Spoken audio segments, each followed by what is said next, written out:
संसार में एक वीतराग विज्ञानता ही सार है और उसी वीतराग विज्ञानता के आधार पर सभी अरहंत पूज्य हुए हैं। कि अरहंत, हम अरहंत भगवान की पूजन कर रहे हैं, हम सिद्ध भगवान की पूजन कर रहे हैं, तो क्यों उनकी पूजन कर रहे हैं? तो कह रहे हैं उनमें वीतरागता है इसलिए उनकी पूजन कर रहे हैं। तो वीतरागता ऐसी चीज है जिसने अरहंत भगवान को भी पूज्य बना दिया, जिसने सिद्ध भगवान को भी पूज्य बना दिया। तो पूज्य पने का कारण क्या? ये वीतरागता इतनी महान है कि ये पूज्य पने का कारण है। और इसमें टोडामल जी लिख रहे हैं कि क्या करने जा रहा हूं कि महाग्रंथकरण को कहा कि ग्रंथकरण कौन सा छोटा ग्रंथ नहीं, महाग्रंथ लिखने जा रहा हूं। खुद लिख रहे हैं ऐसा कि मैं इस मोक्ष मार्ग प्रकाशक में क्या करने जा रहा हूं कि महान ग्रंथ लिखने जा रहा हूं, छोटा ग्रंथ नहीं। पेजों की अपेक्षा से तो बड़ा है ही, भावों की अपेक्षा से, विषय की अपेक्षा से भी बहुत महान है। और जिसमें हमारी चर्चा 8वें अध्याय पे चल रही है और 8वें अध्याय में 4 नियमों का वर्णन दिया, उसको नाम दिया उपदेश का स्वरूप। और वह 4 नियम किसके पोषक हैं कि उसी वीतरागता के पोषक हैं कि जिसके आधार पर अरहंत आदि भी पूज्य हो गए। वही वीतरागता जिसने अरहंत आदि को पूज्य बना दिया है। चारों अनियोग उस वीतरागता के गुणगान गाते हैं, उस वीतरागता को प्राप्त करने का ही उपदेश देते हैं। कोई अलग तरीके से देता है, कोई अनियोग अलग तरीके से देखता है, लेकिन चारों के चारों अनियोग सिर्फ उस वीतरागता के पीछे ही लगे कि कैसे भी करके इस प्राणी को वीतराग विज्ञान का स्वरूप समझ में आ जाए, इसके जीवन में वीतरागता आ जाए।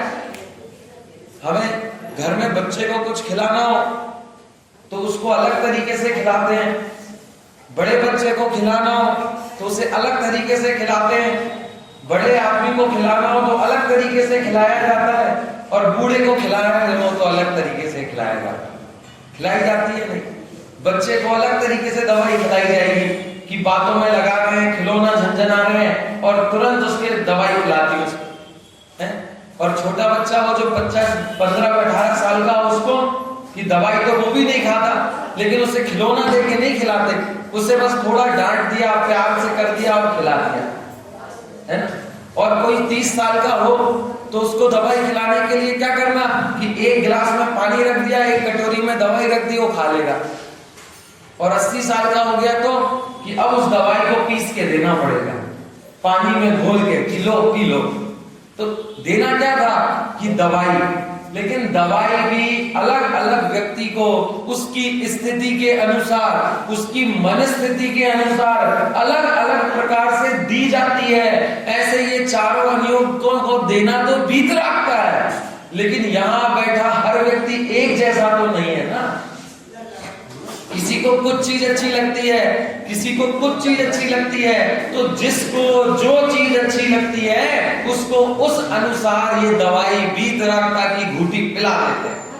यदि तुम्हें किस्से कहानी अच्छे लगते हो तो उसके द्वारा वीतरागता सिखा देंगे। यदि तुम्हें करुणानिधि की गहरी गहरी बातें अच्छी लगती हो, तुम्हें मैथ साइंस पसंद आती हो, तो हम तुम्हें ऐसी गहरी गहरी बातें बता देंगे कि जिससे तुम्हें वीतरागता आ जाए।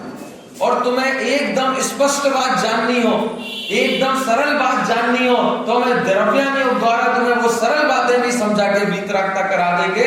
तो तुम्हें किस तरीके की बात से वीतरागता चाहिए वो हमें बताओ। हमारे पास तो चारों मार्ग हैं। जो हमारा द्वादशांग है ये कौन सी भाषा में लिखा हुआ है? बताओ कौन सी भाषा में, जिनवाणी कौन सी भाषा में है? स्याद्वाद में। कोई बोल रहा है प्राकृत में। अरे प्राकृत में नहीं है, ये द्वादशांग तो अनियोगों की भाषा में लिखा हुआ है, नयों की भाषा में लिखा हुआ है, स्याद्वाद की भाषा में लिखा हुआ है। ये किसी भाषा में नहीं है। एक बार एक प्रतियोगिता हुई और उस भाषण प्रतियोगिता में, वाद विवाद प्रतियोगिता में सारी स्त्रियां इस बात को सिद्ध करने आई कि कौन सी भाषा सर्वश्रेष्ठ है। कोई बंगाल से आया तो वो बंगाली भाषा को सर्वश्रेष्ठ सिद्ध कर रही है, कोई इंग्लिश को सर्वश्रेष्ठ की इंग्लिश सबसे अच्छी है, क्यों पूरी दुनिया में चलती है। कोई कह रहा है कि नहीं मेरी हिंदी अच्छी है, कोई कह रहा है कि नहीं मेरी संस्कृत अच्छी है, तो 8-10 महिलाएं आई और 8-10 भाषाओं को ये सर्वश्रेष्ठ है, ये सर्वश्रेष्ठ है, ये सर्वश्रेष्ठ है, ऐसा कह कह के सिद्ध कर रही थी। इतने में पीछे से एक महिला का बच्चा रोया। क्या कि रोने की आवाज आई, तो उससे पूछा बताओ कौन सी भाषा में रो रहा है ये?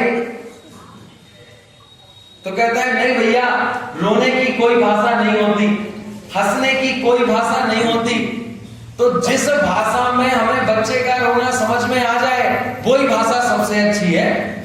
अगर तुझे हिंदी आए और किसी की दया ना दिखे, वो समझ में नहीं आए, तो वो कई भी भाषा। तो कौन सी भाषा अच्छी? कि जिस भाषा में बात समझ में आ जाए वो भाषा अच्छी। हम जब पैदा हुए हमें कौन सी भाषा आती थी? सारे के सारे एक भाषा में रोते थे। रोते थे या नहीं रोते? कि सारे के सारे अभी भी हंसते हैं तो एक ही भाषा में हंसते हैं। हंसने की तो एक ही भाषा है, रोने की तो एक ही भाषा है। छोटा बच्चा जब पैदा होता है तो उसके मुंह में आप बादाम डालो तो भी निकाल देगा, उसके मुंह में आप अंडा डालो तो भी निकाल देगा, आप उसके मुंह में हलवा डालो तो भी निकाल देगा। तो बेचारा जब पैदा हुआ था तब तो हर व्यक्ति कोई खाना सीख के नहीं आया, वो तो फिर बड़ा हुआ, फिर जैसे संस्कार मिले तो कोई अंडा खाने लगा, कोई जमीकंद खाने लगा, कोई हलवा पूरी खाने लगा। तो ये सब कब सीखा? कि बाद में सीखा ये सब। तो शुरू में तो हम सब एक जैसे ही आए थे, हमारा रोना एक जैसा था, हमारा हंसना एक जैसा था, हमारा खाना पीना एक जैसा था। फिर बाद में हमारी संगति ने हमारी चीजों को बदल दिया। बदल दिया या नहीं दिया? अब सबका खान पान एक जैसा नहीं होगा।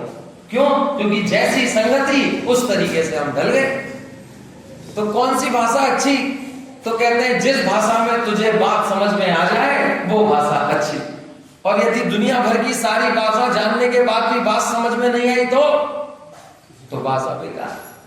तारक मेहता का उल्टा चश्मा देखते हो आप लोग? सुना तो होगा, नाम सुना है ना? सब देखते हैं, पूरी दुनिया देखती है। उसमें एक बार क्या हुआ कि जेठालाल है, जेठालाल और दया विदेश घूमने गए। विदेश घूमने गए तो उनको तो ना अंग्रेजी आती ना कुछ आता, सिर्फ हिंदी आती है। अब एक विदेशी व्यक्ति आया, उसने विदेश की 2-4 भाषाओं में उससे कुछ पूछा, उसको नहीं बना। उसने फिर इंग्लिश भाषा में पूछा, वो भी वो जवाब नहीं दे पाए। उसने फिर दूसरी भाषा में पूछा, फिर भी वो जवाब नहीं दे पाए। तो बेचारी दया बोली, क्या बोली? कि देखो बेचारे ने हमसे 5 भाषाओं में पूछा, फिर भी हम उसको जवाब नहीं दे पाए, हमें शर्म आनी चाहिए। क्या? कि 5 भाषाओं में पूछा। जेठालाल ने पता है क्या बोला? कि छोड़, उसको 5 भाषाएं आती थी, फिर भी अपना काम नहीं निकलवाया पाया। क्या? कि तुम सोच रहे हम जवाब नहीं दे पाए? अरे हमें तो एक भाषा आती थी तो हम कहां से देते? उसे तो 5-5 आती थी ना। उसे 5-5 भाषा आने के बाद भी वो अपना काम नहीं कर पाया। उसे जो जानना था वो नहीं जान पाया। क्यों? क्योंकि जिस भाषा में हम समझा सकते थे वो भाषा उसे नहीं आती। हमें अंग्रेजी आती है, हिंदी आती है, मराठी आती है, गुजराती आती है, लेकिन जिनवाणी जिस भाषा में बात करती है, यदि वो भाषा हमें नहीं आती तो हम जिनवाणी नहीं समझते। और वो भाषा कौन सी है? कि अनियोगों की भाषा है जिनवाणी। जिनवाणी को यदि बिना अनियोगों की भाषा को समझे पढ़ोगे तो कुछ भी समझ नहीं आएगा। अपेक्षा समझे बिना कुछ भी समझ नहीं आएगा, और अपेक्षा के समझते ही सब समझ आ जाएगा। कि बस अगर अपेक्षा समझ ली, कौन सा अनियोग किस अपेक्षा से बात करता है, ये अपेक्षा आपने समझ ली तो आपका कल्याण हो जाएगा। और यदि ये अपेक्षा आपको नहीं समझी तो आप वाद विवाद में पड़ जाओगे, पंथों में बढ़ जाओगे। ये जितने भी पंथ है ना, जितने भी संप्रदाय बढ़ गए, क्यों बढ़ गए? क्योंकि अपेक्षा नहीं समझते। और यदि अपेक्षा समझ लें, यदि वस्तुकथन की अपेक्षा को समझ लिया जाए तो कोई वाद विवाद ना हो। अपेक्षा समझते नहीं है तो फिर इसको लगता है ये ऐसी बात कहते हैं, ये ऐसी बात कहते हैं, ये ऐसी बात कहते हैं। और यदि अपेक्षा समझ ले तो तीनों की बातें सच्ची हो जाए। तो हम वही पढ़ रहे हैं कि अपेक्षा किस अनियोग किस अपेक्षा से बात करता है, कौन सी बात को किस अपेक्षा से ग्रहण करना, उसकी बात हम यहाँ पर करने जा रहे हैं। जिसमें हमने कल थोड़ी सी भूमिका उसकी बनाई थी कि अनियोगों को किस अपेक्षा से समझना चाहिए।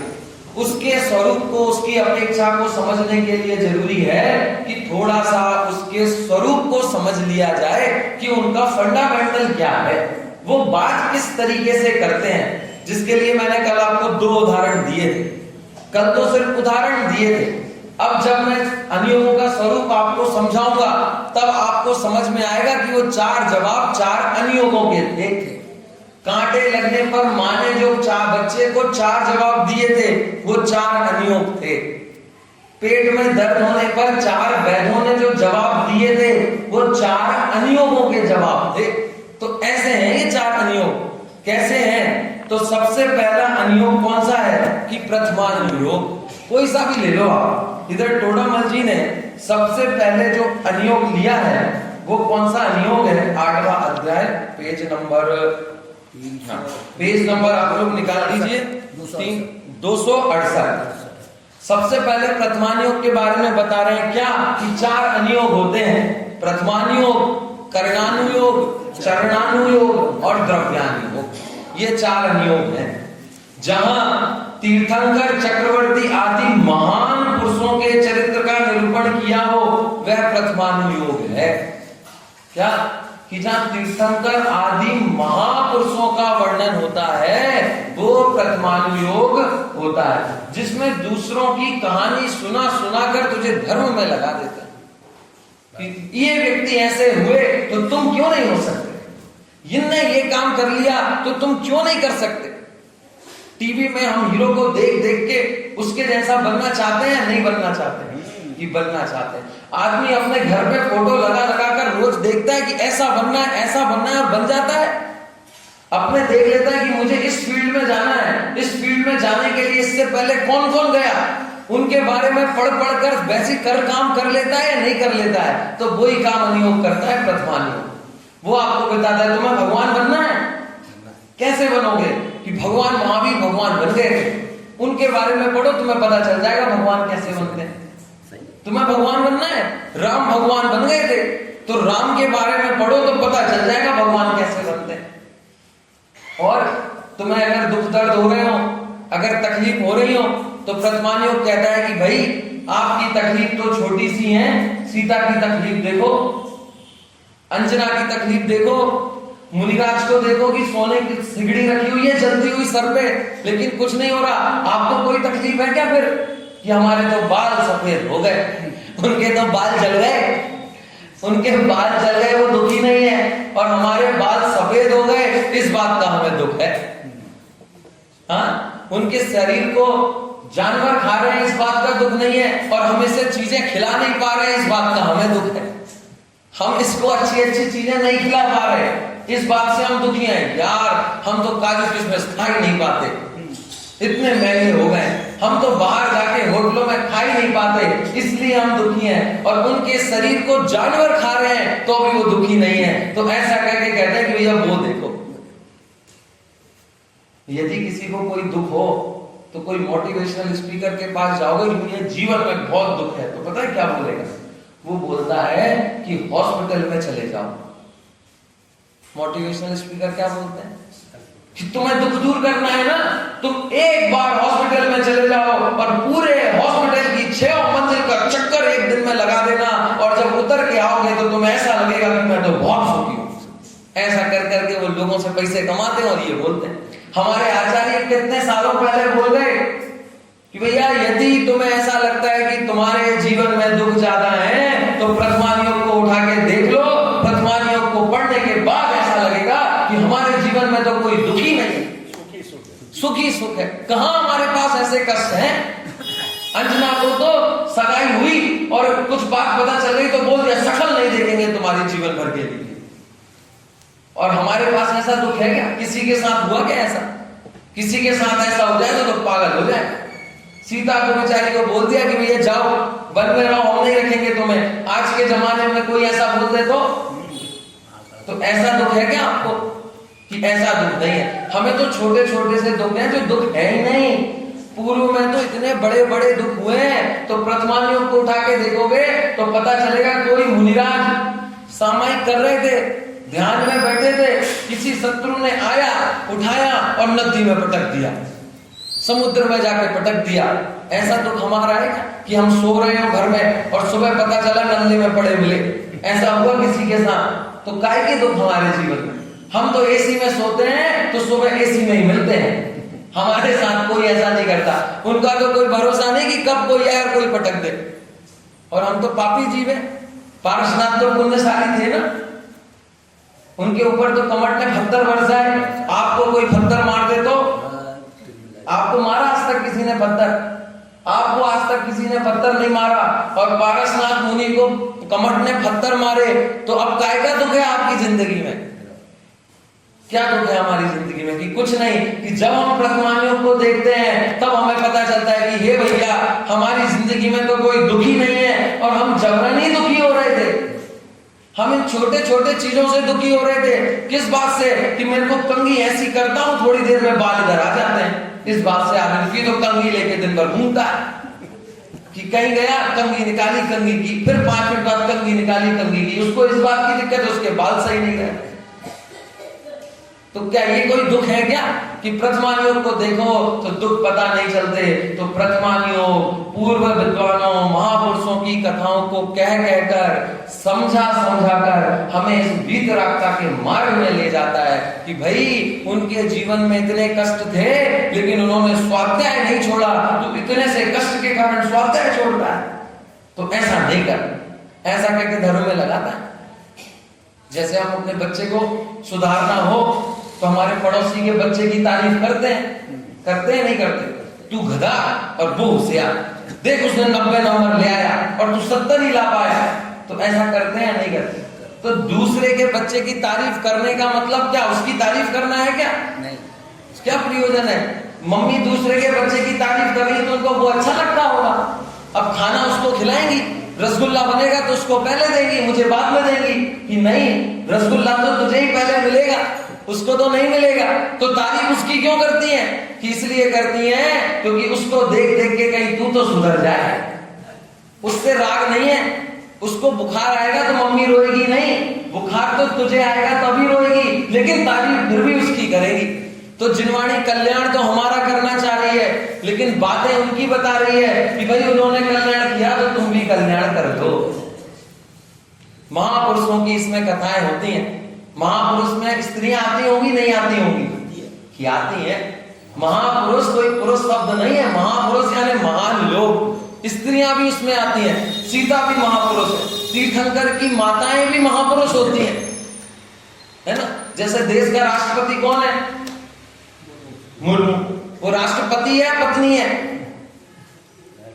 कि पति है, पत्नी है, पति है? कि राष्ट्रपति को स्त्री कैसे हो सकता है? वो तो पुल्लिंग का पद है। तो यह पद में स्त्रीलिंग पुल्लिंग नहीं होता। स्त्री हो पुरुष हो, वो तो राष्ट्रपति ही होगा। ऐसे ही महापुरुष कोई स्त्री और पुरुष नहीं होते। महापुरुष तो महापुरुष ही होते हैं। जो महान होते हैं वो सब महापुरुष होते हैं। तो ऐसा नहीं समझना कि हम महापुरुष नहीं बन सकते। स्त्रियां भी महापुरुष बन सकती हैं। सीता बन गई, चंदना बन गई, अंजना बन गई। कैसे कैसे संकट इनके जीवन में आए और इन्होंने दुखी नहीं हुए ये लोग। जो दुखी होगा वो संसार में रुलेगा, जो दुखी नहीं होगा वो बच जाएगा। देखो ये प्रतिमा बनती है ना, तो प्रतिमा कैसे बनती? कि मार्बल तो खदान में से निकलता है, पत्थर, उसमें से कुछ पत्थर तो इस जमीन के नीचे लगा हुआ है, कुछ पत्थर इधर दीवारों पे लगा हुआ है, कुछ पत्थर इस बेदी पे लगा हुआ है, और कुछ पत्थर भगवान की प्रतिमा बन गया। एक ही खदान का पत्थर है। कैसे बन गया? एक को हम पैर रख के चढ़ रहे हैं, इस पत्थर पे पैर रख रहे हो, इस पत्थर पे हाथ रख रहे हो, उस वाले पत्थर पे बेदी पे तुम नमस्कार कर रहे हो, और उस वाले पत्थर को जिसकी भगवान की प्रतिमा बन गई उसको तो छू भी नहीं रहे हो बिना शुद्ध कपड़े पहने, उसका अभिषेक कर रहे हो। तो क्या हुआ कि भाई जब ये खदान में से पत्थर निकला तो सबसे इस पे पहले एक हथौड़ा मारा गया। क्या मारा गया? हथौड़ा मारा गया। इसे तकलीफ दी गई, इसे तोड़ने की कोशिश की गई, और ये वाला पत्थर बेचारा एक हथौड़े में टूट गया। तो क्या कर दिया कि इसका मार्बल बना दिया। बेदी वाले पत्थर पे भी हथौड़े मारे गए, लेकिन वो 8-10 हथौड़े मारने के बाद टूट गया, तो उसकी बेदी बना दी गई। प्रतिमा वाले पत्थर पे भी हथौड़े मारे गए, लेकिन वो पत्थर नहीं टूटा, उसकी हथौड़ी टूट गई तो उस पत्थर की प्रतिमा बन गई। तो जितने दुख तो आएंगे, संकट तो आएंगे, अब उन संकटों को यदि हमने सह लिया तो हम भगवान बन जाएंगे, और यदि हमने नहीं सहा, रो लिए, बिलख लिए, बदला ले लिया, तो इन चारों गतियों में ही हम रुलते रहे। मुनिराज लोग दुखी नहीं होते, घबराते नहीं। पाप के उदय से कोई पापी नहीं होता, पाप के उदय मेरा है ऐसा मानने से पापी होता है। पाप के उदय से कोई पापी नहीं होता, पाप का उदय तो सबके आता है। तो पापी कौन?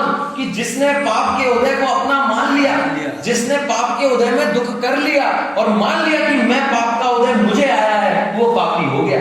और जिसने नहीं माना कि यह पाप का उदय मेरा तो है ही नहीं, वो पापी नहीं है। कि अच्छी पत्नी पाप के उदय से मिलती है, पुण्य के उदय से? कि जैसा मान ले उसके उदय से मिलती है।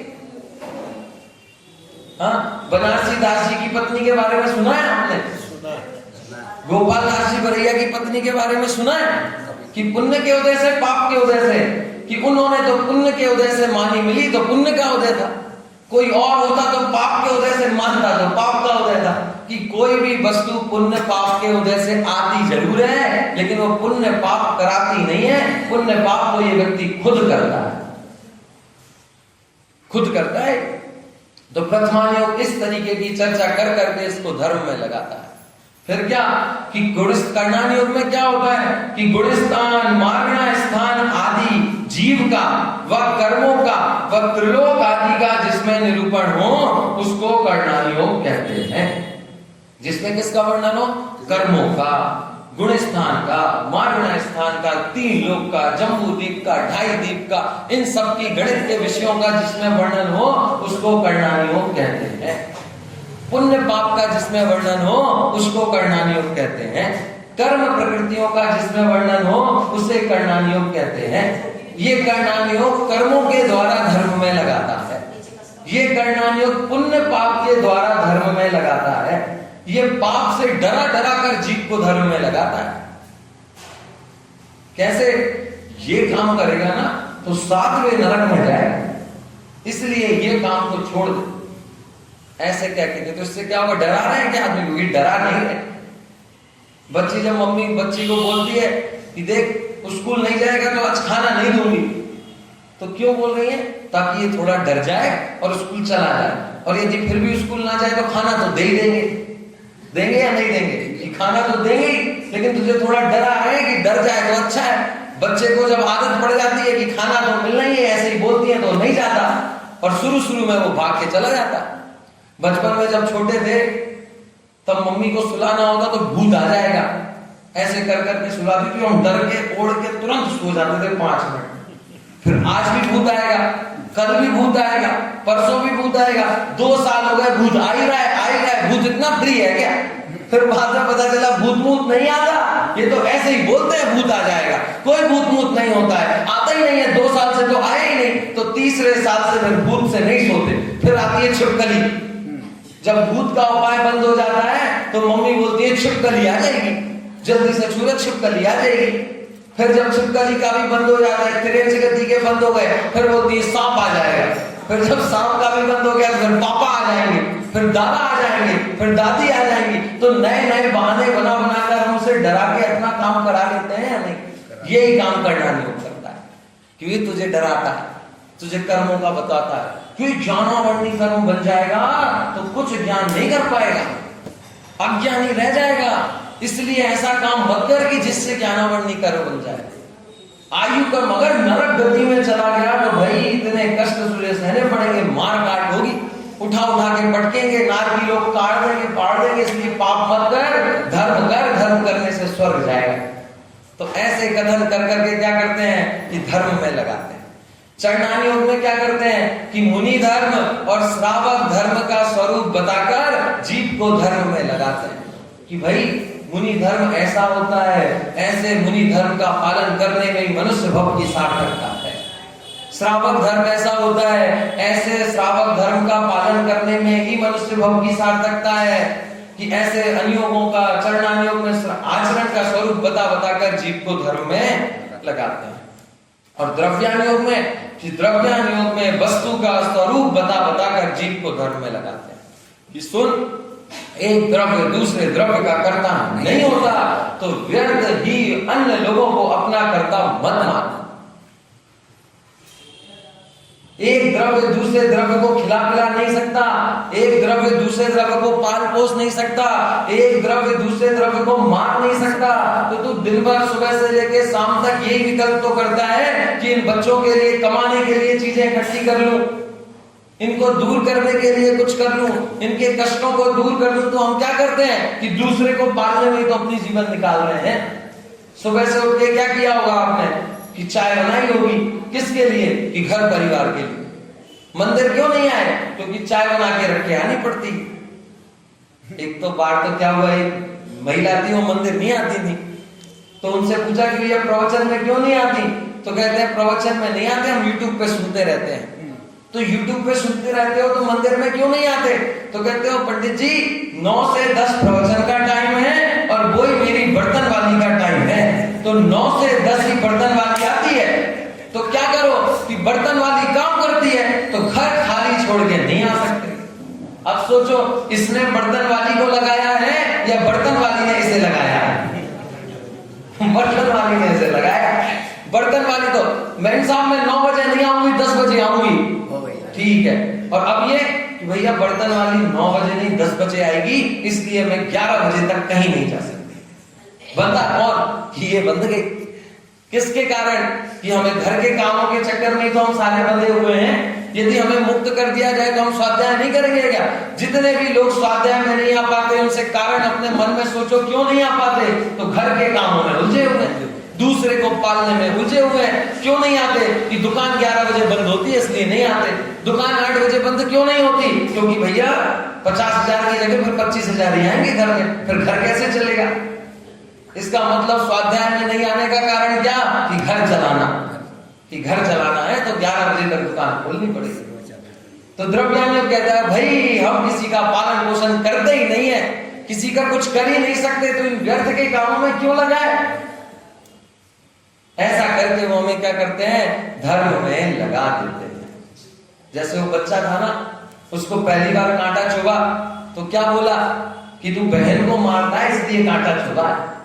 तो उसने बहन को मारना बंद कर दिया। ये था प्रथमानुयोग, कि बहन को व्यवहार सिखा रहे थे, ये इसके साथ ऐसा व्यवहार करना, इसके साथ ऐसा व्यवहार करना, माता पिताओं का सम्मान करना, तुम पापा की बात नहीं सुनते ना इसलिए कांटा चुभा है। तो ये प्रथमानुयोग की शैली है, क्यों व्यवहार करना सिखाता है, कि मंदिर कैसे जाना ये सिखाता है। फिर दूसरी बार कि जब उसको कांटा लगा तो क्या बोला कि तुम देख के नहीं चलते, तब उसको आचरण सिखाया था। तो उसको चरणानियोग से उपदेश दिया था कि देख के चलोगे तो ये सब नहीं होगा, इसलिए देख के चलना चाहिए। फिर उसको कांटा चुभा तो फिर उसको कहा था क्या, क्योंकि तेरे पाप का उदय था इसलिए कांटा चुभा, तो कभी ऐसा काम मत करना जिससे पाप का उदय आए। तो इसको क्या किया था कि कर्णानियोग का उपदेश देकर इसको धर्म में लगाया था। फिर आखिरी में कि भैया कांटा चुभना होता है तो चुभ जाता है, इसमें तो कुछ नहीं कर सकता, इसलिए उदास मत हो, रो मत, ये द्रव्यानुयोग का उपदेश देकर उसे धर्म में लगाया। तो इस तरीके की इसकी विधान पद्धति है उपदेश देने की। एक बार अभी कल क्या हुआ कि कल हम खाना खाने गए, तो भैया कोई खाना खाने आए तो उनके उदाहरण आ सकते हैं प्रवचन में, इसलिए आप सोच समझ के बात करना। तो खाना खाने गए तो उधर नारियल पानी वो दे रहे थे। अब नारियल पानी खाना खा लिया, अब नारियल पानी मिल नहीं रहा, तो नारियल पानी के लिए मना कर रहे हैं कि नारियल पानी तो नहीं पिएंगे। तो उनके घर की महिला कि भाई नारियल पानी पी लो, नारियल पानी पी लो, नारियल पानी पी लो, हम मना करते जा रहे हैं कि नहीं नारियल पानी नहीं पीना, नारियल पानी नहीं पीना। तो अशोक जी बोले कि नारियल लगाना जरूरी है क्या? मतलब कि सिर्फ पानी पी लो ऐसा बोल के नारियल पानी दे दो तो झूठ का पाप नहीं लगेगा क्या? कि क्यों लगेगा, पानी तो है ही ना, वो हम झूठ का बोल रहे हैं, पानी दे रहे हैं और पानी बोल रहे हैं, भले ही वो नारियल का हो लेकिन है तो पानी ना, तो पानी बोल के नहीं दे सकते क्या? तो ले लेंगे पंडित जी। तो उन्होंने ये बोला। अब उनको नहीं पता था लेकिन वो प्रथमानुयोग जानकार निकले कि प्रथमान योग ऐसे ही करता है कि भाई कांटा तो पाप के उदय से ही लगा था, लेकिन पाप का उदय बोलना जरूरी है क्या? अभी रहने देते हैं ना पाप का उदय बोलना। अभी तो ये बोल देते हैं कि तू बहन को गाली देता है इसलिए तुझे पाप क्या, कि झूठ नहीं बोलना। झूठ तो तब बोले कि भैया तू मंदिर जाता है इसलिए तुझे कांटा लगा, ये झूठ है। लेकिन तू गाली देता है इसलिए कांटा लगा, ये झूठ नहीं है, क्योंकि गलत काम करने का फल गलत बता रहे हैं ना। अगर अच्छे काम करने का फल, अगर उस पानी को दूध बोल के दें तो गलत है, लेकिन नींबू पानी को पानी बोल के ही दें तो क्या गलत है? तो प्रथमान योग यही करता है, वो थोड़ी सी चीजों को हटा देता है। क्यों हटा देता है? अपने प्रयोजन के लिए थोड़ी सी चीजों को वो हटा देता है कि भाई आत्मा सम्यक दर्शन कैसे होगा? कि आत्मा में लीनता से सम्यक दर्शन होगा। लेकिन प्रथमान योग कह देता है कि मंदिर में देव शास्त्र गुरु की शरण में जाने से सम्यक दर्शन होगा। तो झूठ बोल रहा है क्या? कि नहीं, देव शास्त्र गुरु की शरण में जाएगा तो आत्मानुभव होगा, आत्मानुभव होगा तो सम्यक दर्शन होगा। उसने बीच में से एक हटा दिया और इसको इससे जोड़ के बोल दिया, तो ये हो गया प्रथमान योग। अब इससे क्या हो गया कि जीव को आत्मानुभव तो बेकार चीज लगती है, लेकिन भगवान अच्छे लगते हैं तो ये करने लगा, तो ये करने लगा, तो इससे भी तो सम्यक दर्शन हो ही जाएगा। काम तो तुम्हारा हो गया ना, कैसे भी करवा दिया, लेकिन तुम्हारा काम करवा दिया ना। आपको कुछ काम करवाना हो वो सरकारी ऑफिस में, अब उसमें बड़े पैच होते हैं, काम आसानी से नहीं होता, तो आप एक एजेंट रख लेते हो कि हमारा काम ये करा देगा। वो बोलता है कि ठीक है, मैं कैसे भी करके आपका काम करा दूंगा, कुछ भी बोलूंगा लेकिन आपका काम हो जाएगा, कुछ भी बोल के फाइल लगाऊंगा लेकिन आपका जो काम है वो हो जाएगा। तो कुछ भी बोल के किया तो चारों अनियोग अलग अलग तरीके से बोल बोल कर इसका काम करा देते हैं। इसकी सेवा में है चारों अनियोग। पूरी द्वादशांग में हमारी वर्णन तो है। सुमित प्रकाश जी तो कहते हैं कि ये द्वादशांग मेरा प्रशस्ति पत्र है। प्रशस्ति पत्र मतलब कि आप सम्मान करते हैं तो व्यक्ति को देते ना, उसके बारे में लिख लिख के आपने ये काम किया, आपने ये काम किया, आपने ये काम किया, इसलिए आपको सम्मानित करते हुए गौरव का अनुभव कर रहे हैं। तो ऐसे ही पूरे द्वादशांग में मेरे बारे में लिखा हुआ है। पूरा का पूरा द्वादशांग हमारा प्रशस्ति पत्र है, उसमें हमारे अलावा और कुछ लिखा ही नहीं है। मेरे लिए लिखा हुआ है और मेरे बारे में लिखा हुआ है। आचार्यों ने समय सार क्यों लिखा? अपने लिए कि नहीं, मेरे लिए लिखा था। और जिस दिन ऐसा जान लो कि मेरे लिए लिखा है तो पढ़े बिना मन लगेगा क्या? किसी के यहाँ खाना खाने जाओ और वो बोले कि भैया हमारे घर में तो ये हलवा कोई नहीं खाता, पंडित जी आपके लिए ही बनाया था बस।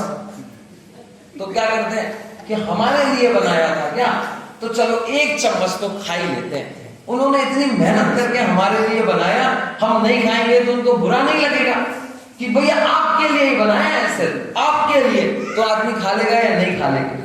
कि खा लेगा। ऐसे यदि हम ये विचार कर लें कि मोक्ष मार्ग प्रकाशक मुझे समझाने के लिए लिखा है, तो ये मोक्ष मार्ग प्रकाशक समझने आपके घर वाले रोकेंगे तब भी आप आओगे। पर हमें ऐसा लगता है कि लिखा है, सब पढ़ते हैं, हम पढ़े ना पढ़े क्या फर्क पड़ जाएगा। अरे हमारे लिए लिखा है। जब हम मान लेंगे कि हमारे लिए लिखा है तो हमारा हो जाएगा, हमें समझ में आने लगेगा। तो ऐसे ये चारों अनियोग हमें अलग अलग तरीके से धर्म में लगाते हैं। क्या करते हैं कि एक अनियोग है ना जो प्रथमान योग, वो तो भूतकाल की बातें करता है।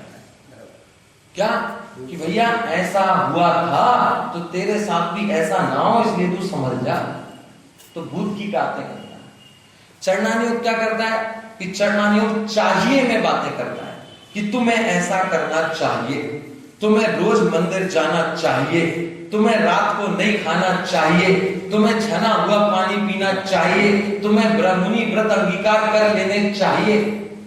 प्रथमानुयोग कहता है था, चरणानुयोग कहता है चाहिए चाहिए चाहिए, और कर्णानुयोग बात करता है होगा होगा होगा। यदि पाप करेगा तो नरक में जाएगा, यदि पुण्य करेगा तो स्वर्ग में जाएगा, यदि दूसरों के स्वाध्याय में बाधा डालेगा तो नरक में जाएगा। ऐसा तो क्या कि आगे क्या होगा वो बताता है। और द्रव्यानुयोग कि ऐसा है, ऐसा है, वो बात करता है वस्तु स्वरूप के अभी वाले पे। तो चार चीजें हो गई। एक करता है पुराने पे बात, एक करता है क्या करना चाहिए और क्या करना नहीं चाहिए इस पे बात, एक करता है भविष्य बात और एक करता है कि कैसा स्वरूप है, एक है पे बात करता है। तो अब आपको किस तरीके से बात समझनी है, चाहिए वाले में समझनी है, थे वाले में समझनी है वाले में समझनी है या है वाले में समझनी है, बताओ। चारों में समझनी है, जिसमें समझनी है उसमें समझा लेंगे, चारों में समझनी है तो चारों में समझ में आएगी। भैया जिस डिमांड में आपको सारी चीजें मिल जाती हैं उसको आप कितना खुश होकर देखते हो, कितनी प्रशंसा करते हो। कभी इसके बारे में ऐसा विचार करो कि आचार्यों ने हमारे पास चारों अनुयोग लिख के हम पे कितना बड़ा उपकार कर दिया कि तुझे जिस भाषा में समझना है समझ ले भाई, तू परेशान मत हो, तेरा कल्याण करना है, तू ये समझेगा वो समझेगा वो समझेगा, कहां तक समझेगा, तुझे जैसे समझ में आता है। हमने 4 तरीके से लिख दी, तू 4 तरीके में से जैसी समझ में आती है उस तरीके से समझ के अपना कल्याण कर ले। और यदि अभी भी समझ के कल्याण ना करे तो टोडरमल जी कहते हैं किसी कोड़ी को अमृत पान कराया जाए और वह ना करे, उसकी आगे किसी भिखारी को हम 1 लाख की नौकरी दे दें और वो कहे कि भैया हमें तो भीख चाहिए, तो उस भिखारी की महिमा हम कहां तक गाएं कि भैया तुझे नौकरी दे रहे 1 लाख की, अच्छे अच्छे पढ़े लिखे आदमी को नहीं मिलती 1 लाख की नौकरी, और तू कह रहा है कि नहीं तुझे तो भीख मांगनी है, उससे मैं ज्यादा कमा लूंगा, 10 रुपए कमा लूं। तो उसके अभागे की महिमा से नहीं की जाती कि वो अभागा है, उसको सब कुछ मिल जाने पर भी, सब कुछ हाथों में रख के देने पर भी वो नहीं कर पा रहा है तो फिर वो अभागा है। एक तो ये अनुयोग हमें अलग अलग शैली में बताते हैं। एक काम करते हैं निकट आने का, कि प्रथमानुयोग थोड़े ज्यादा दूर की बातें करता है, चरणानुयोग उससे नजदीक हमारे शरीर से संबंधित बातें करता है। किससे संबंधित? कि ऐसे चलो, ऐसे खाओ, ऐसे पियो, ऐसे रहो। और प्रथमानुयोग इनके साथ ऐसा व्यवहार करो, इनके साथ ऐसे रहो, उनको देखो, इनको देखो, तो वो बाहर से बातें बताता है। चरणानुयोग हमारे शरीर के द्वारा हमारे शरीर तक लेके आ जाता है हम। फिर कर्णानुयोग हमारे अंदर जो कर्म है ना उन तक लेके आ जाता है, और फिर द्रव्यानुयोग हमें हमारी आत्मा तक लेके आ जाता है। कैसा क्रमिक विकास है कि पहले यहां से यहां आओ, फिर यहां से यहां आओ, फिर यहां से आओ, एकदम यहां लाके दे देंगे तो आदमी तो भग जाएगा, बैठेगा ही नहीं कि सीधा आत्मा में चला जाए। कहां से चला जाए बेचारा, उसे तो पता ही सता ही नहीं है। तो क्या कि पहले प्रथमानुयोग करके थोड़ी व्यवहारिकता सीख ले, फिर व्यवहारिकता सीखने के बाद थोड़ा आचरण सिखा देंगे, थोड़ा धार्मिक माहौल में रहना सिखा देंगे, थोड़ा स्वाध्याय की प्रवृत्ति सिखा देंगे। फिर जब स्वाध्याय में आएगा तो थोड़ा तेरे अंदर इस संसार का भय लगा देंगे कर्णानुयोग से, जिससे तू भयभीत हो जाए और तुझे ये समझा देंगे कि संसार में कोई भी सार नहीं है, और फिर जाके तुझे तेरी आत्मा में लाके तेरा कल्याण कर देंगे। तो ये चारों अनुयोग ये काम करते हैं। जो प्रथमानुयोग है ना, ये जो चारों अनुयोग हैं, ये यदि किसी व्यक्ति को जीवन जीना हो तो उसके लिए उसके पास 4 चीजें होनी चाहिए, और वो ये 4 अनुयोग। सबसे पहली उसके पास चीज होनी चाहिए आस्था का विषय। कोई भी व्यक्ति, आप सब लोग यहाँ बैठे हो, आपके जीवन में यदि 4 चीजें हैं तो आप सफल हो जाओगे, और 4 चीजें नहीं है तो आप सफल नहीं होंगे। कौन सी 4 चीजें? सबसे पहले आपकी आस्था, कि आप किस बात पर यकीन करते हो, आपकी दृढ़ता, आपका सोच, आपका श्रद्धा, कि आप क्या मानते हो, आप किस मान्यता के लोग हो, तब जाकर आप जीवन में कुछ कर सकते हो। यदि आपकी मान्यता नहीं है तो आप जीवन में कुछ नहीं कर सकते। तो लौकिक जीवन की बता रहा हूं मैं, दुनियादारी में स्थापित होने के लिए भी आपके पास आपकी आस्था होनी चाहिए कि मुझे करना क्या है। ये आस्था सदैव एक जैसी रहती है। फिर दूसरे नंबर पे है क्रिया। क्या कि सामने वाले व्यक्ति की क्रियाएं भी देखी जाती हैं। तो आपकी आस्था तो देख ली, अब देखेंगे आपकी क्रियाएं, कि आप किस तरीके से रहते हो, आप किस तरीके से क्या करते हो, इससे आपके बारे में हम जान सकते हैं। कोई व्यक्ति आ रहा है बच्चा, और कोई बच्चा आते आते चल रहा है और जबरदस्ती दीवारों पे ऐसे घसीटते घसीटते घसीटते जा रहा है। कोई ऐसे चल रहा है और ऐसे एक कदम उधर, एक कदम उधर, एक कदम उधर, एक कदम उधर पटक पटक के जा रहा है। कोई चल रहा है और पड़ोसी के घर में खटखटाते खटखटाते भाग रहा है। अब बताओ आदमी कैसा है? बुरा खुरापाती आदमी है। समझ गए या नहीं समझे? किससे समझ गए? कि क्रिया से समझ गए। हम उस बच्चे का नाम नहीं जानते, हम उसके माँ बाप नहीं जानते, हम उसका खानदान नहीं जानते, लेकिन हमने उसकी क्रिया देख के पता लगा लिया कि ये बच्चा कैसा है। और कोई बच्चा नीचे देख देख के आराम से शांति से जा रहा था, कोई रास्ते में आया, उसने ऊपर देख के मुस्कुरा दिया और फिर चलने लगा। फिर कोई बड़ा व्यक्ति आया, उसने पैर पकड़ लिए, फिर चल दिया। अब बताओ बच्चा कैसा है? कि संस्कारी बच्चा है। कैसे पता? कि नहीं, कुछ नहीं जानते इसके बारे में। तो कैसे पता? क्योंकि क्रिया देख ली ना उसकी। इतनी सी क्रिया देख के हमें पता चल गया वो व्यक्ति कैसा है। ऐसी हमारी क्रियाएं भी होनी जीवन में जरूरी है। हमारी क्रियाएं देख देख के पूरी दुनिया हमारे बारे में जान लेती है कि हम कैसे हैं। फिर तीसरे नंबर पे होता है हमारे भाव, परिणाम, कि हमारे परिणाम कैसे हैं। हमारे परिणामों से लोग हमारे बारे में जान लेते हैं। किसी ने हमसे कुछ कहा और हमने उसको कोई जवाब नहीं दिया, तो आदमी समझ जाएगा कि बहुत शांत परिणाम है। हाँ या ना? समझ जाए। हमने किसी को जवाब दिया और जबरनी वो चिल्ला रहा है, जबरनी लड़ता जा रहा है, तो हम समझ जाएंगे कि वो कैसा परिणाम है। समझ जाएंगे ना? हम किसी के बोलने के तरीके से समझ जाएंगे कि वो कैसा परिणाम है। यदि कोई शांत होकर सरलता से बात करेगा तो हम समझ जाएंगे कि ये सरल व्यक्ति है। और कोई गाली गलौज देके ही चालू होते हैं। कई लोग ऐसे होते हैं, उनको तो वो जैसे अपन बोलते हैं ना, उनका मुहावरा होता है, कुछ भी बोलेंगे एक गाली तो निकलेगी। तो आप समझ जाते हो कि वो आदमी कैसा है। तू तड़ाके बोल रहा है तो समझ जाएंगे कैसा है। तो मुंह खुलते ही पता चल जाएगा आदमी कैसा है।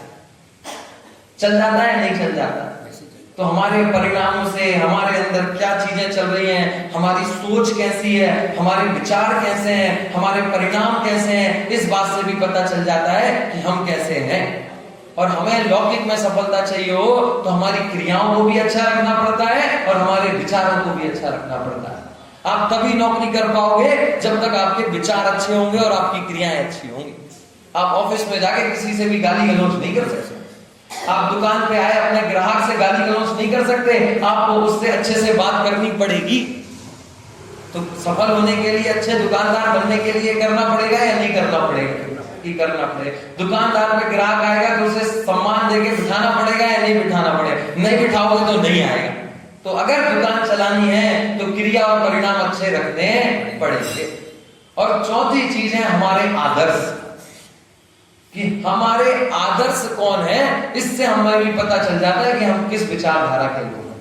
आप किसी घर में जाओ और किसी के घर में जाके हॉल में बैठे हो और फोटोएं लगी हैं अलग अलग लोगों की, अब आप समझ जाओगे कि इस कैसे लोग हैं। यदि अमिताभ बच्चन की फोटो लगी है, शाहरुख खान की फोटो लगी है, तो आप समझ जाओगे ये इनका मेरा पाठ नहीं हो सकता, जल्दी खाना खाओ और निकलो यहाँ से। और कहीं भगवान महावीर की फोटो लगी है, कुंद कुंदाचार्य की फोटो लगी है, तो आप सोचोगे ठीक है आराम से खाते हैं, थोड़ा बातें करके जाएंगे कि अपना ही घर है ये, तो कि महावीर भगवान लगे हैं, कुंद कुंदाचार्य लगे, तो अपना ही हो गया। ये हो गया या नहीं हो गया? ये अपना हो गया। तो हम किसी के घर को देखकर बता सकते हैं ना, पता चल जाता है ना किस तरीके के लोग हैं। आप किसी के घर में गए और उसके नल में छन्ना लगा हुआ है, तो आप समझ जाओगे कि वो आदमी कैसा है। और यदि नहीं लगा तो कैसा है, आप ये भी समझ जाओ। किचन में से कैसी खुशबू आ रही है, इससे आप पता चल जाएगा कि कैसा आदमी, कि उसके आदर्श कैसे हैं, इस बात से पता चल जाता है कि हम किस तरीके के आदमी हैं। ये जो 4 अनुयोग हैं, ये हमारी इन्हीं 4 चीजों को सुधारते हैं। द्रव्यानुयोग हमारी आस्था को सुधारता है, हमारे श्रद्धांत को सुधारता है, हमारे विश्वास को सुधारता है, हमारी मान्यता को सुधारता है कि भाई ऐसी मान्यता रखो कि कल्याण तो इस धर्म से ही होना है, धर्म के अलावा कोई भी काम करने योग्य नहीं है। मैं किसी का भला बुरा नहीं कर सकता, मैं किसी से अभिमान में नहीं रहना चाहिए। तो द्रव्यानुयोग हमारी आस्था को सुधारता है। चरणानुयोग हमारी क्रिया को सुधारता है कि भाई ऐसा मत चल, ऐसा मत कर, आराम से चल, आराम से जा, सबसे अच्छे से व्यवहार रख, किसी जीव की हिंसा मत कर, किसी गाय को मत मार, कुत्ता सो रहा है तो उसे सोना रहना दे, परेशान मत कर, कि ऐसा सिखाया जाएगा। कोई आए तो उसको अच्छे से मिल, उसको जय जय कर, कोई बड़ा हो तो उसके पैर छू। तो ये चरणानुयोग सिखाएगा या नहीं सिखाएगा? किस सिखाएगा? तो ये क्रिया हमारी चरणानुयोग सिखाता है। कर्णानुयोग हमें सिखाता है हमारे परिणाम सुधार लेना। बुरे परिणाम, क्रोध करने का फल बहुत बुरा है, झूठ बोलने का फल बहुत बुरा है, पूजन में आता है ना कि ऊंचे सिंहासन में बैठे वसु ने, धर्म का कि छोटा सा झूठ बोल दिया तो ऊंचे सिंहासन पे बैठ के झूठ बोला तो कहां गया? नरक में। भैया नरक में चला गया। तो देख, झूठ मत बोलना कभी भी। क्यों? क्योंकि वसु नरक में गया था, तुझे नरक जाना है क्या कि नहीं जाना? तो झूठ बोलेगा क्या कि नहीं बोलेगा? लो, उसने झूठ बोलना छोड़ दिया। रावण नरक गया, क्यों गया? क्योंकि उसने सीता का हरण कर दिया। तो क्या हुआ कि भाई दूसरों की पत्नी को बुरी निगाह से देखोगे तो नरक में जाओगे, इसलिए बुरी निगाह से देखकर, दूसरे की पत्नी को बुरी निगाह से देखकर नरक में मत जाओ। तो आदमी बुरी पत्नियों, दूसरी पत्नियों को बुरी निगाह से नहीं देखेगा। देखेगा क्या? नहीं देखेगा। तो प्रथमान योग, करणान योग, चरणान योग, ये सब हमारी चीजें सुधारने हैं। पर प्रथमान योग हमारे आदर्श सुधार देते हैं कि भाई तू किसको आदर्श बना रहा है? तू सचिन तेंदुलकर को आदर्श बना रहा है? छोड़। तू तो भगवान महावीर को आदर्श बना, तू तो आचार्य कुंद को आदर्श बना, तू तो आचार्य अमृतचंद्र देव को आदर्श बना। अगर तुझे मंदिर में फोटो लगानी है तो उनकी लगा। एक बार तो कहते हैं कि हमें राग करना भी नहीं आता। हमें ऐसा लगता है ना कि हम बहुत बड़े रागी हैं या नहीं है? कि रागी हमें हैं तो, लेकिन राग करना भी कहां आता है? यदि राग करना है तो भगवान से कर, अपनी आत्मा से कर। राग करना भी कहां आता है? कि राग भी तो ऐसी चीजों में करता है कि यदि तुझे राग करना है और तुझे पता है कि तू रागी है तो भगवान से राग करके दिखा ना कि भगवान से राग हमसे नहीं होता, तो काय का रागी? तुझे एक दिन से ज्यादा राग नहीं होता, 1 घंटे से ज्यादा स्वाध्याय से राग नहीं होता, तो काय का रागी? तू तो छोटा रागी। बड़ा रागी तो वो जो 24 घंटे शास्त्र स्वाध्याय करता ही रहे, भगवान की भक्ति करता ही रहे। तो हम तो क्रोधी हैं, तो कहते हैं क्रोध है तो मिथ्यात्व पे कर क्रोध। इस क्रोध पे ही क्रोध क्यों नहीं करता है? इस पे ही क्रोध कर, दूसरों पे क्यों क्रोध करता है? कि अपने पे क्रोध नहीं होता। क्रोध पे क्रोध तो काय का बड़ा क्रोधी? अरे नार की जीव है बड़े क्रोधी, तो 24 घंटे लड़ते रहते हैं। आप लड़ सकते हो 24 घंटे? कल मैंने बोला नहीं वो क्रोध पे कि हम तो 1 घंटे से ज्यादा नहीं लड़ सकते। गुस्सा करो, पति पत्नी अगर आपस में लड़ रहे हैं तो कब तक लड़ सकते हैं? कि भैया थोड़ी समय लड़ सकते हैं, फिर खाना मांगना ही पड़ेगा तो सही हो ही जाएगा। उसको पैसे चाहिए तो सही हो ही जाएंगे। कि ज्यादा नहीं लड़ सकते, थोड़ी देर ही लड़ सकते हैं। नारकी है क्रोधी तो, जो 24 घंटे लड़ते रहते हैं। हम तो 5 मिनट लड़ते हैं फिर शांत हो जाते हैं। तो हम तो ना राग करना आता है ना क्रोध करना आता है। हम तो राग भी छोटा छोटा करते हैं, क्रोध भी छोटा छोटा करते हैं। बड़ा हाथ तो हमने कभी मारा ही नहीं। तो राग तो इससे रहित होना है, वो तो हो नहीं पा रहे हैं। राग तो इस करना भी तो नहीं आ रहा है कि कहां राग करें और कहां द्वेष करें, कि वो ही सीख जाए तो ही हमारा कल्याण हो जाए। भगवान से राग हो जाए तो ही कल्याण हो जाए, क्रोध से द्वेष हो जाए तो भी कल्याण हो जाए। तो राग द्वेष के बिना तो कल्याण हो ही जाएगा। यदि राग द्वेष भी सही जगह हो जाए तो अभी इसका थोड़ा कल्याण तो हो ही जाए। कि वो भी नहीं आता, वो भी गलत जगह करता है। तो ये करणान योग, ये चारों अनुयोग हमें बहुत सारी बातें बताते हैं कि अपने जीवन को किस प्रकार से रखो, क्या क्या चीजें करो। और इन चारों अनुयोगों की जीवन में आवश्यकता है। एक छोटा सा उदाहरण देता हूं। आपको कहीं जाना है तो क्या कैसे जाओगे, क्या क्या चाहिए पड़ेगा? बताओ क्या क्या चाहिए पड़ेगा? यहाँ इंदौर से आपको दिल्ली जाना है, जाने के लिए क्या क्या चाहिए? कि सबसे पहले तो दिल्ली जाने का रास्ता होना चाहिए। बिना रास्ते के कहां से जाएगा? कि रास्ता तो हो दिल्ली जाने का, कि रास्ता नहीं होगा तो दिल्ली नहीं जा पाएगा। इसलिए सबसे पहले तो ये सर्च कर कि दिल्ली जाने के लिए रास्ता है या नहीं है। तुझे विदेश जाना है तो काय से जाएगा ये नक्की कर कि रास्ता है, समुद्र में तैर के जाएगा। तो पहले रास्ता जरूरी है। रास्ता नक्की है तो ही आदमी जा सकता है। बिना रास्ते, रास्ता होने से ही काम हो जाएगा क्या? कि नहीं होगा। रास्ते में उजाला भी होना चाहिए। अंधेरे में जा सकते हैं? आपकी गाड़ी की लाइटें निकाल दें और वहां जाओ दिल्ली हो आओ, रात को जा सकते हो? नहीं। क्यों नहीं जा सकते? रास्ता है। क्योंकि यार रास्ता हो तो भी यदि वो रास्ता दिखे तो ये व्यक्ति जा सकता है, नहीं तो नहीं जा सकता। और जाने के लिए क्या कि यहां बैठे रास्ता दिख रहा है, उजाला है, पहुंच जाएंगे क्या वहां? क्या करना पड़ेगा? कि चलना तो पड़ेगा ही भाई। रास्ते पे रास्ता पता होने पर, प्रकाश होने पर भी, उजाला होने पर भी वहां पहुंच नहीं जाएगा। उसके लिए तुझे चलना पड़ेगा। यदि दिल्ली जाना है तो ट्रेन ढूंढनी ही पड़ेगी, ट्रेन में बैठना ही पड़ेगा, ट्रेन के लिए स्टेशन तक जाना ही पड़ेगा। तो ये क्रियाएं करनी पड़ेगी या नहीं करनी पड़ेगी? तू सोचा कि नहीं ये क्रियाएं तो मैं नहीं करूंगा, मैं तो सिर्फ रास्ता जानूंगा, तो तेरा कल्याण है कि नहीं? तो सिर्फ रास्ता पता होना और रास्ते पे प्रकाश होना और चलना आना और ट्रेन मिल जाने से ही काम हो जाएगा क्या? कि नहीं भैया 24 घंटे का सफर है, खाना तो ले जाना पड़ेगा, 24 घंटे के लिए कुछ ना कुछ उपाय तो करना पड़ेगा, ऐसे ही नहीं जा सकते। बीच में बहुत सारे संकट भी आएंगे या नहीं आएंगे? कि आएंगे। भूख लगेगी 12 बजे, फिर चाय पीने का मन होगा, फिर कुछ खाने का मन होगा, और रात को सोना होगा तो चादर ले जानी पड़ेगी नहीं? पानी की बोतलें रखनी पड़ेगी या नहीं रखनी पड़ेगी? कि सब रखना पड़ेगा। खाना खाने के लिए बर्तन रखने पड़ेंगे या नहीं रखने पड़ेंगे? कि रखने पड़ेंगे। तो सिर्फ जाने से ही नहीं होगा, पहुंच नहीं जाओगे सिर्फ जाने से। जाने के साथ साथ ये सारी चीजें, एक झोला सिर्फ इस बात पे होगा ना कि रास्ते में ही खत्म होगा। कोई लोग जाते हैं तो एक झोला होता है उनके हाथ में, तो ये झोला कर अरे ये तो बस रास्ते का ही है, इसको फिर बैग में रख देंगे, खाली हो जाएगा रास्ते में। तो जो रास्ते वाला सामान था वो काहे के लिए? ताकि हम अच्छे से वहां तक पहुंच जाएं। ये 4 चीजें बता दी मैं। कौन सी? पहला रास्ता, दूसरा उजाला, तीसरा जाने का माध्यम, कैसे जाएं कैसे चलें, तीसरा बीच में आने वाली समस्याओं के समाधान के लिए पहले से तैयारी। अब हमें मोक्ष मार्ग में जाना है तो यही 4 चीजें चाहिए। सबसे पहले तो तुम्हें मोक्ष में जाने का रास्ता पता होना चाहिए। तो द्रव्यान योग तुम्हें मोक्ष में जाने का रास्ता बताएगा कि अपनी आत्मा में जाने से मोक्ष हो सकता है, सम्यक दर्शन ज्ञान शास्त्र होने से मोक्ष हो सकता है। लेकिन ये तो सिर्फ रास्ता बता दिया, रास्ते में प्रकाश तो चाहिए। सच्चा सही रास्ता है या नहीं ये दिखेगा कैसे?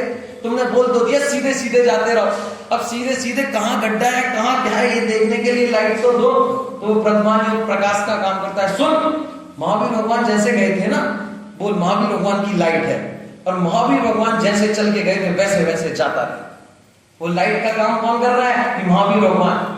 जिस पथ पर पहले से कोई पथिक चल गया हो, आपको कहीं गए थे दिल्ली, अब आपको जाना हो तो आप बोलते हैं कि ऐसे जाना ऐसे जाना ऐसे जाना ऐसे जाना, तो आपने बता दिया ना ऐसे ऐसे जाना, अब ये आसानी से चले जाएंगे। ऐसे ही भगवान महावीर बता रहे हैं कि ऐसे जाना ऐसे जाना ऐसे जाना ऐसे जाना, काम हो गया ना। वरना सिर्फ दिल्ली जाना इससे काम नहीं हो रहा था, कैसे जाना ये जरूरी था। तो आदिनाथ भगवान, राम भगवान, महावीर भगवान को उठा के पढ़ो कि वो ऐसे ऐसे ऐसे मुनि दीक्षा ली, फिर उन्होंने अनुव्रत पालन किए, फिर उन्होंने तप किया, फिर उन्होंने केवल ज्ञान किया। अच्छा ये तरीका है जाने का। अब वो रास्ता प्रकाशित हो गया, तो अब प्रज्ञान योग के द्वारा वहां तक पहुंचना आसान हो गया। लेकिन हम जाएं कैसे? रास्ता तो पता चल गया।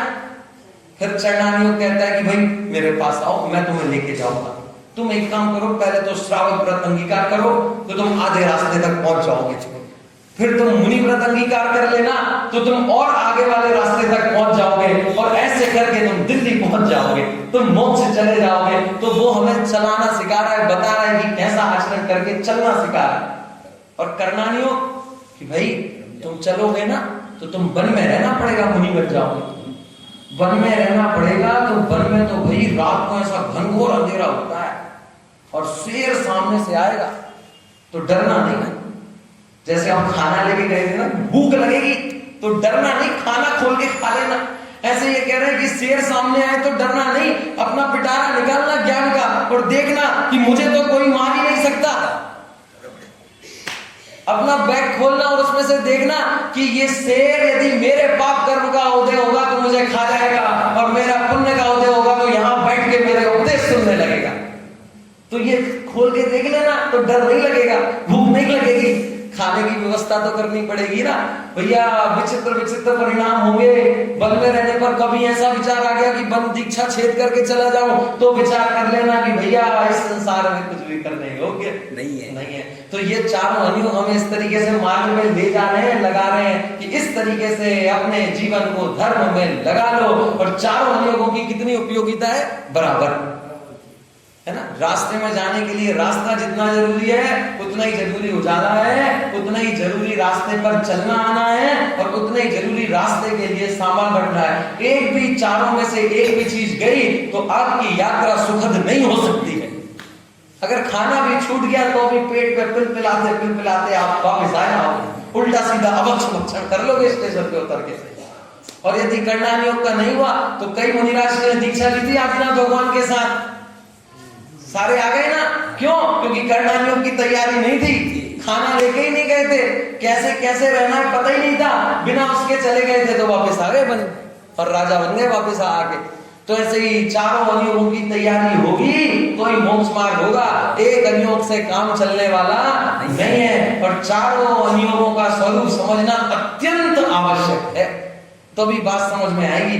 तो अब हम कल से इन चारों अनियोगों के जो बात करेंगे कल कि चारों अनियोगों का प्रयोजन क्या है। आज तो स्वरूप की बात की, कल की बात करेंगे चारों अनियोगों के प्रयोजन की। कौन अनियोग किस प्रयोजन से बात करता है, क्या बनेगे की बात करता है। परसों हम बात करेंगे कि चारों अनियोगों में क्या क्या दोष हैं जो दुनिया समझती है, जो हमारे दिमाग में घुसे हुए हैं कि भैया ये अनियोग इसलिए नहीं पढ़ना क्योंकि इसमें ये भरा